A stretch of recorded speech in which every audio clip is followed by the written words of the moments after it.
Hello दोस्तों, आपका स्वागत है आपके अपने YouTube चैनल RJIT एकेडमी में। तो आज हम लोग पढ़ने वाले हैं टैली के बारे में। ठीक है, स्टार्टिंग में आपको फर्स्ट वीडियो में हमने बताया था कि टैली के स्टार्टअप के बारे में, कि कहाँ से जाके क्या सेटिंग होती है। आज हम लोग उसी में एक ऑप्शन को पढ़ने वाले हैं, वर्क इन एजुकेशनल मोड, जिसका प्रयोग हम लोग पढ़ने के लिए करेंगे और बिना लाइसेंस खरीदे टैली के बारे में हर एक डिटेल सीखेंगे। ठीक है, अब हम क्या करेंगे, सबसे पहले अपने अपने प्रोग्राम को ओपन कर लेना, टैली के प्रोग्राम को। जैसे ही आप उस पर क्लिक करेंगे तो आपका प्रोग्राम ओपन हो जाएगा। थोड़ा सा प्रोसेस सभी कंप्यूटर लेते हैं, तो आपका भी कंप्यूटर लेगा। ठीक है, और आप लोगों को इसके बारे में हर एक डिटेल हम बता दिए थे पहले वीडियो में, आप लोग जाके देख सकते हैं। ठीक है, अब हमको आना है यहाँ पे, आप लोगों को ये ऑप्शन दिख रहा होगा साइड में, वर्क इन एजुकेशनल मोड।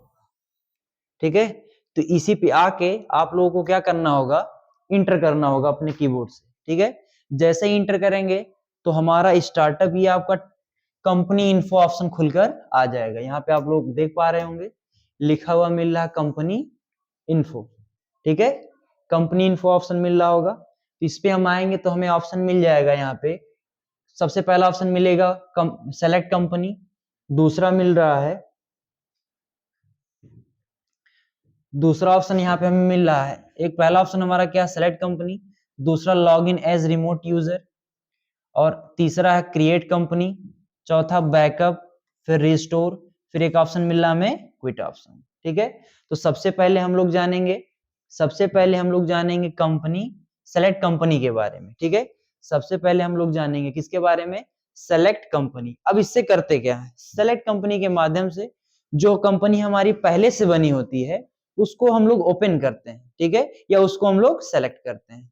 अगर उस पर हमें कार्य करना है, उस कंपनी पे, पुरानी कंपनी पे जो यहाँ पे हमारी ओपन नहीं है, तो आप यहाँ से जाके ओपन कर सकते हैं। यानी कहने का तात्पर्य ये है कि जो कंपनी आपकी पहले से बनी होगी, सेलेक्ट कंपनी के माध्यम से आप उसको ओपन करेंगे। ठीक है, आप लोग क्या करेंगे, इस पे इंटर करेंगे या अपने कीबोर्ड से एक शॉर्टकट की प्रेस करेंगे। देखिए इसमें आप लोग देख पा रहे होंगे, इसमें एक आपका वर्ड यस इसमें हाईलाइट है, सेलेक्ट कंपनी में एक रेड कलर का यस दिख रहा होगा, यानी यही इसकी शॉर्टकट की। अगर आप अपने कीबोर्ड से यस बटन जैसे ही प्रेस करेंगे तो आपका सेलेक्ट कंपनी का ऑप्शन खुलकर आ जाएगा। अब इसमें इसमें पहले से तो कंपनी कोई बनी नहीं है, तो यहाँ पे बता रहा नो कंपनीज ऑन डिस्क, मतलब आपके इस कंप्यूटर में अभी भी कोई कंपनी नहीं है। ठीक है, तो हम लोग क्या करेंगे, इससे बाहर आ जाएंगे। स्केप बटन, आपके कीबोर्ड में सबसे ऊपर एक बटन पाई जाएगी कोने में, जिसको बोला जाता है स्केप की, ESC की। ठीक है, स्केप उसका पूरा नाम है। अब यहाँ पे हमारा दूसरा ऑप्शन आता है, दूसरा ऑप्शन हम लोग जानेंगे जिसमें लिखा है log in as remote user. आप लोगों को बताए थे, आप अगर टैली के कई सारे लाइसेंस मोड होते हैं, जैसे गोल्ड होता है, सिल्वर होता है, इसी तरह कई सारे उसके वर्जन होते हैं। ठीक है, तो आप उसमें से कोई भी एक खरीद लेंगे। जैसे आप गोल्ड खरीदते हैं तो उसमें आपको ये ऑप्शन मिल जाता है log in as remote user का, तो आप यूजर बना के कनेक्ट कर सकते हैं यहाँ से log in as remote user. यानी टैली का जो लाइसेंस होगा उसको आप अपने कंप्यूटर में एक्टिव करेंगे। ठीक है, और उससे आप एक यूजर आईडी बना के, जिसको हम लोग जानते हैं रिमोट यूजर, यानी आपका एक मेन पीसी रहेगा, उससे दूसरा पीसी कनेक्ट हो जाएगा। ठीक है, या आप दूसरे कंप्यूटर में ही रिमोट यूजर से अपने डाटा को ऐड कर सकते हैं। ठीक है, तो हम इसका प्रयोग ना करके अब आगे आते हैं क्रिएट कंपनी में। क्रिएट कंपनी पे आके, क्रिएट का अर्थ क्या होता है, बनाना। क्रिएट का अर्थ क्या होता है, क्रिएट का अर्थ होता है बनाना। ठीक है, और कंपनी यानी कंपनी। ठीक है, तो हम क्या करेंगे, इसी ऑप्शन पे आके इंटर करेंगे अपने कीबोर्ड से। जैसे ही इंटर करेंगे तो कुछ चीजें आपको यहाँ पे पूछी जाएंगी। ठीक है, जैसा कि आप स्टार्टिंग में देख पा रहे होंगे, स्टार्टिंग में ही पूछेगा, यहाँ पे बता रहा है आपको क्या नाम है, डायरेक्टरी। डायरेक्टरी का अर्थ होता है फोल्डर, डायरेक्टरी का अर्थ होता है फोल्डर। अब इसमें बता रहा C drive, users, public, Tally RP9 और फिर डाटा। यानी आप इसमें कोई भी कंपनी अपनी बनाएंगे तो किस फोल्डर में जाके सेव होगी, तो लोकेशन बता रहा है कि सी ड्राइव के यूजर में, सी ड्राइव के यूजर में पब्लिक नाम का एक फोल्डर मिलेगा, फिर उसमें एक टैली RP9 नाम का फोल्डर मिलेगा, फिर आपको एक डाटा नाम का फोल्डर मिलेगा जिसमें आपकी कंपनी बनकर सेव होगी। ठीक है, ये आपको उसके बारे में बता दिया। फिर अब उसके नीचे पूछ रहा है, यहाँ पे दे रहा है नेम, तो नेम में हम लोग आएंगे और अपने कंपनी का नाम लिखेंगे। तो कोई भी कंपनी का नाम लिख सकते हैं, जैसे मैं लिख देता हूँ RJIT एकेडमी। RJIT एकेडमी लिखने के बाद यहाँ पे हम लोग क्या करेंगे, अपने कीबोर्ड से कर लेंगे इंटर। जैसे इंटर करेंगे तो मेलिंग नेम में आ जाएंगे। मेलिंग नेम में आने के बाद फिर उसी के नीचे एक ऑप्शन हमें मिल जाएगा एड्रेस का, तो एड्रेस में हम लोग आएंगे और कंपनी का एड्रेस लिखेंगे। ठीक है, तो हमारी कंपनी, मान लीजिए हमारी जो कोचिंग RJIT एकेडमी ये नेवरी में है, तो हम लोग नेवरी लिख देंगे और रामनगर रोड पे है। ठीक है, रामनगर रोड लिख दिए। जैसे इंटर करेंगे यहाँ पे हम लोग चाहेंगे तो यहाँ पे हम लोग उस डिस्ट्रिक्ट का नाम लिख सकते हैं जिस डिस्ट्रिक्ट में हमारी कोचिंग है। तो हमारी कोचिंग जो है अंबेडकर नगर में है, तो हम लोग लिख देंगे अंबेडकर नगर। ठीक है, अंबेडकर नगर लिखने के बाद जैसे इंटर करेंगे तो अगली लाइन पे आएंगे, यहाँ पे अपना स्टेट मेंशन कर सकते हैं। ठीक है, हम किस स्टेट में रहते हैं या हमारी जो RJIT एकेडमी है किस स्टेट में है। तो यहाँ पे ना लिख के हम लोग एक स्टेप और आगे आ जाते हैं। आगे आएंगे तो हमसे पूछा जाएगा हमारी कंट्री के बारे में, जो कि हमारी कंट्री क्या है। तो साइड में एक ऑप्शन आ जाएगा लिस्ट ऑफ कंट्रीज। ठीक है, तो आप किस कंट्री के निवासी हैं, तो हम लोग कहाँ के हैं, इंडिया के हैं, तो हम लोग यहाँ से इंडिया चूज कर लेंगे। इंडिया लिख के इंटर करेंगे और जैसे ही स्टेट में आएंगे, एक चीज और आप लोगों को बता दें, आप लोग टैली को यूज करेंगे तो माउस से एकदम मत यूज करिएगा। टैली माउस से नहीं चलाई जाती है, इसको यूज करते हैं कीबोर्ड से। मैं अपने कीबोर्ड से ऑपरेट कर रहा हूँ। ठीक है, तो आप लोग भी अपने कीबोर्ड से ऑपरेट करिएगा। जैसे इस पे आएंगे तो हमसे पूछा जाएगा स्टेट, कि आपका स्टेट क्या है। तो हमारा स्टेट जो है उत्तर प्रदेश है, यानी जिस जगह पे हमारी कंपनी उसका स्टेट क्या है, उत्तर प्रदेश है। ठीक है, तो हम क्या करेंगे, यहाँ से आके उत्तर प्रदेश चूज कर लेंगे। ठीक है, उत्तर प्रदेश चूज करने के बाद इंटर करेंगे तो हमसे पूछा जाएगा हमारा पिन कोड। पिन कोड में आएंगे और हम अपने यहाँ का हम पिन कोड लिख देंगे। जैसे हमारे यहाँ का पिन कोड 22, 41 और 39।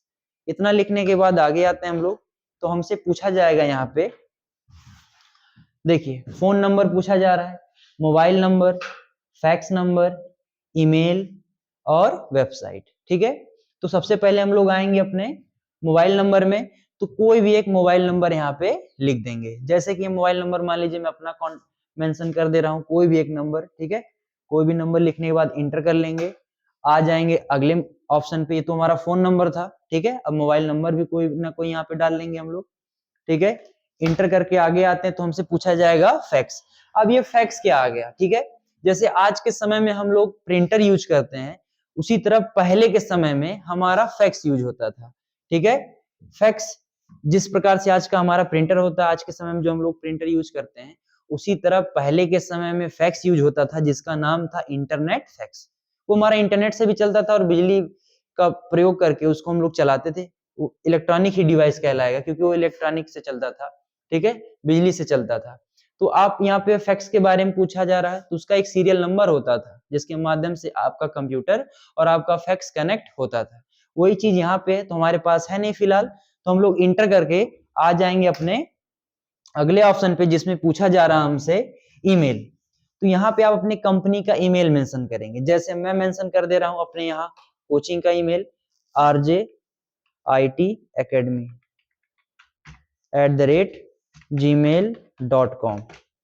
इतना लिखने के बाद इंटर करेंगे तो आपसे पूछा जाएगा वेबसाइट। अगर आपकी कंपनी की कोई वेबसाइट है तो आप यहाँ पे आके अपनी कंपनी की वेबसाइट दे देंगे। ठीक है, कंपनी हो या कोई संस्था हो, अगर आप अपना वहां का डिटेल रखना चाहते हैं तो यहाँ पे हम क्या करेंगे, अपनी कंपनी का वेबसाइट दे देंगे। तो जैसे हमारी कोचिंग की वेबसाइट है rjdigitalcomputer.com। ये हमारे कोचिंग की वेबसाइट है जिसका नाम है। आप लोग इस वेबसाइट पे जाके चेक भी कर सकते हैं हर एक चीज। इस वेबसाइट का पूरा नाम क्या, हमारी कोचिंग की वेबसाइट का नाम www.rjdigitalcomputer.com। ठीक है, तो आपकी जो भी कंपनी की वेबसाइट होगी, ठीक है, वो हम यहाँ पे लिख लेंगे। ठीक, इतना लिखने के बाद हम करेंगे देन इंटर। जैसे इंटर करेंगे तो हमारा अगला ऑप्शन आ जाएगा, यहाँ पे लिखा हुआ मिल रहा होगा आपको, ठीक है, यहाँ पे लिखा हुआ मिल रहा होगा book and financial year detail. अब फाइनेंशियल ईयर क्या होता है, आप लोगों को अकाउंटिंग के क्लास में बताया गया होगा। फाइनेंशियल ईयर हमारा 1 अप्रैल से स्टार्ट होता है, ठीक है, 1 अप्रैल से स्टार्ट होता है, 1 अप्रैल से स्टार्ट होता है और 31 मार्च को होता है खत्म, ठीक है। कहने का अर्थ ये है, अगर 1 अप्रैल 2025 में आपका फाइनेंशियल ईयर चला, स्टार्ट हुआ, तो आपका 31 मार्च 2026 तक, ठीक है, आपका फाइनेंशियल ईयर चलेगा, ठीक है। ये इतना आपका ये फाइनेंशियल ईयर का डिटेल होता है, ठीक है। यानी एक डेट है आपका 1 अप्रैल 2025 से आपका फाइनेंशियल ईयर स्टार्ट हुआ और 31 मार्च 2026 को ये खत्म होगा। फिर से आपका स्टार्ट होगा वही चीज 1 अप्रैल 2026 से, फिर आपका फाइनेंशियल ईयर स्टार्ट होगा और फिर खत्म कब होगा, 31 मार्च 2027 को, ठीक है। ये चीज आपको अकाउंटिंग के क्लास में बताई गई है, आप लोग जाके देख सकते हैं अकाउंटिंग का क्लास, ठीक है। तो आपके यहाँ पूछा जा रहा है फाइनेंशियल ईयर बिगिंस फ्रॉम, यानी आपका फाइनेंशियल ईयर कब से स्टार्ट है। तो आप लोगों को एक चीज और बता दें, टैली में आपका जो टैली एजुकेशनल मोड होता है उसमें कुछ ही डेट को हम बदल सकते हैं, यानी कंपनी आपको बस 1 से 2 डेट बदलने की अनुमति देता है और कोई भी डेट आप नहीं बदल सकते अपने से, ठीक है। तो हम क्या करेंगे, यहाँ पे देखेंगे तो 1 अप्रैल 2025 लिखा हुआ है, पूछा क्या, फाइनेंशियल ईयर बिगिंस फ्रॉम, यानी फाइनेंशियल ईयर स्टार्ट कब से है, तो हमारे यहाँ पे 1 अप्रैल 2025 दिखा रहा है। फिर पूछा जा रहा है बुक बिगिनिंग फ्रॉम, यानी देखिए पहले के समय में जो डिटेल होता था, लेन देन का रिकॉर्ड हम रजिस्टर में रखते थे, ठीक है, लेकिन फिर कुछ समय बाद जो हमारा डाटा, आज के समय में क्या हो गया, हमारा सॉफ्टवेयर आ गया, टैली आ गया, एक्सेल आ गया, सब में रखते हैं, ठीक है। तो उसी तरह यहाँ पे बुक बिगिनिंग फ्रॉम, यानी बुक में कब से हम मेंशन करना स्टार्ट करेंगे अपने सब डिटेल को, तो 1 अप्रैल 2025 है। तो आप लोग इंटर करेंगे, इंटर करके जैसे आगे आएंगे तो हमसे पूछा जाएगा सिक्योरिटी कंट्रोल, इसके बारे में एक अलग से वीडियो बनाऊंगा कि सिक्योरिटी कंट्रोल के ऊपर कैसे क्या काम किया जाता है, कैसे सिक्योरिटी लगाई जाती है। अभी के लिए इसमें हम लोग कुछ नहीं करेंगे और अपने कीबोर्ड से इंटर करके हम लोग आ जाएंगे आगे। जैसे ही आगे आएंगे तो हमसे यहाँ पे पूछा जाएगा, ठीक है, यहाँ पे ऑप्शन पूछे जाएंगे, हमसे पूछा जा रहा है बेस करेंसी और सिंबल, बेस करेंसी और सिंबल। तो हम लोग का करेंसी सिंबल क्या है, रुपए का सिंबल है, तो यहाँ पे क्या है, रुपए का सिंबल है, ठीक है। और एक चीज, ये निर्धारित होता है आपके कंट्री के हिसाब से, जैसे आप अपनी कंट्री यूज करेंगे उसी हिसाब से आपका यहाँ पे बेस करेंसी सिंबल लग के आ जाएगा। इंटर करके आएंगे अगले ऑप्शन पे, तो फॉर्मल नेम पूछा जा रहा है INR, Indian national rupees. INR का पूरा नाम होता है इंडियन नेशनल रुपीज, तो हमारा INR ही होगा। फिर उसके बाद अगला ऑप्शन हमारा आ रहा है, इंटर करके आगे आएंगे, जिसमें पूछा जा रहा है suffix symbol to amount. Suffix का अर्थ होता है प्रत्यय, और प्रत्यय उपसर्ग आप लोग पढ़े होंगे, उपसर्ग का अर्थ होता है आगे, प्रत्यय का अर्थ होता है पीछे, ठीक है। अब इसमें पूछा क्या गया है, suffix symbol to amount, suffix का अर्थ होता है प्रत्यय यानी पीछे, सिंबल टू अमाउंट यानी जो अमाउंट का सिंबल है, यानी रुपए का जो सिंबल है, ठीक है, क्या उसको आप अमाउंट के लास्ट में लगाना चाहते हैं, ठीक है, तो नो यहाँ से रहेगा, हमारा यहाँ से ऑप्शन क्या रहेगा, यहाँ पे जो ऑप्शन हमारा दिख रहा है ये क्या रहेगा, नो रहेगा। तो हम आ जाएंगे अगले ऑप्शन पे, ठीक है, अगले ऑप्शन पे आ जाएंगे।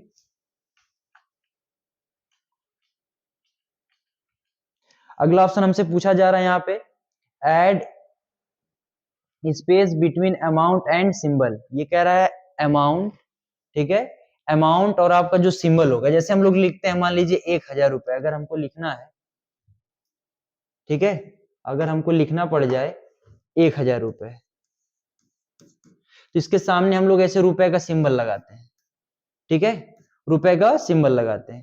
तो यही चीज बोल रहा है यहाँ पे, जो आपका रुपए का सिंबल होगा और इसके बीच में जो जगह होगी वो जगह रखनी है या नहीं रखनी, जैसे मान लीजिए हम यहाँ पे लिख दे रहे हैं, ठीक है, 1000 रुपए, तो इसके बीच में देखिए आपके पास ये जगह है, इसी चीज को पूछ रहा है जगह रखनी है या नहीं रखनी है, ठीक है, add space between amount and symbol, तो हमको क्या करना है, जगह रखनी है, ठीक है, इंटर कर लेंगे। अब हमसे पूछा जा रहा है शो अमाउंट इन मिलियन, क्या आप अपने अमाउंट को मिलियन में शो करवाना चाहते हैं, तो ये हमारा मिलियन में नहीं शो करवाना हम लोगों को, हम लोग इंटर करके आ जाएंगे आगे, जैसे ही आगे आएंगे तो हमसे यहाँ पे ऑप्शन पूछा जाएगा नंबर ऑफ डेसिमल प्लेस, यानी दशमलव की संख्या, ठीक है, नंबर ऑफ डेसिमल प्लेस, हमें अपने अमाउंट में दशमलव की कितनी संख्याएं रखनी है। तो यहाँ पे हम लोग 2 चूज कर लेंगे, 2 अंक से ज्यादा नहीं देना, ठीक है। इंटर करके आएंगे अगले ऑप्शन पे, तो यहाँ पे बोला जा रहा है word representing amount after decimal, ये बोला कि वर्ड को रिप्रेजेंट करना है जो अमाउंट में दशमलव के बाद आएंगे, उनको किस नाम से हम लोग जानते हैं। जैसे अगर हमारा कहीं पे लिखा हुआ मिल जाए 100.10 पैसे, यानी 10 पैसे बोल सकते हैं, 100 रुपए 10 पैसे, तो यही 10 पैसे को रिप्रेजेंट करने के लिए बोला गया यहाँ पे कि दशमलव की बाद की संख्याओं को किस नाम से जानते हैं, तो हम लोग क्या बोलते हैं, पैसा बोलते हैं, ठीक है, क्या बोलते हैं, पैसे, ठीक है। तो यहाँ पे हमारा पैसा ही रहेगा, ठीक है। अब आगे आएंगे हम लोग इंटर करके आगे आएंगे तो यहाँ पे एक ऑप्शन हमसे फिर पूछा जा रहा है number of decimal place of amount in word, ठीक है, number of decimal place for amount in word, यानी दशमलव के बाद, सॉरी यहाँ पे बोला गया number of decimal place for amount in word, यानी दशमलव के बाद कितने अंक को वर्ड में कन्वर्ट किया जाए, ठीक है, या वर्ड में बताया जाए, तो 2 अंक, यानी दशमलव के बाद 2 अंक को वो यहाँ से कैप्चर करेगा, यानी उठाएगा, ठीक है। इतना करने के बाद यहाँ 2 रहेगा हमारा, इंटर करेंगे तो हमसे यहाँ पे एक चीज पूछा जाएगा, एक्सेप्ट में लिखा गया यस और नो, स्वीकार करना है या नहीं करना, यानी जो आपकी कंपनी बन रही है इसको बनाना है या नहीं बनाना, तो आप लोग क्या करेंगे, यहाँ से यस कर लेंगे, ठीक है। जैसे ही यस करेंगे या अपने कीबोर्ड से इंटर करिएगा, ठीक है, तो आपकी ये कंपनी बनकर तैयार हो गई, ठीक है। आप यहाँ देख पा रहे होंगे मैंने कंपनी का नाम यहाँ पे दिया था आरजे आईटी एकेडमी, जो कि यहाँ पे बन के तैयार है, और हम लोग इस टाइम, यानी आपकी जैसे कंपनी बन के तैयार होगी आप लोग गेटवे ऑफ टैली पे आ जाओगे। तो आशा करता हूँ आपको एक एक ऑप्शन इसमें समझ आया होगा, अगर नहीं समझ आएगा तो आप कमेंट सेक्शन में जाके कमेंट कर सकते हैं आपको किस चीज में दिक्कत हुई, इसके ऊपर हम दूसरा वीडियो बनाएंगे, ठीक है। और इसका एक वीडियो बन चुका है पहले, आप जाके उसको देख सकते हैं और उसमें अच्छी से अच्छी चीजें जाके समझ सकते हैं कि क्या से क्या चीजें हुई हमारी, ठीक है। तो आज के लिए बस इतना ही, मिलते हैं एक नई वीडियो के साथ, तब तक के लिए धन्यवाद।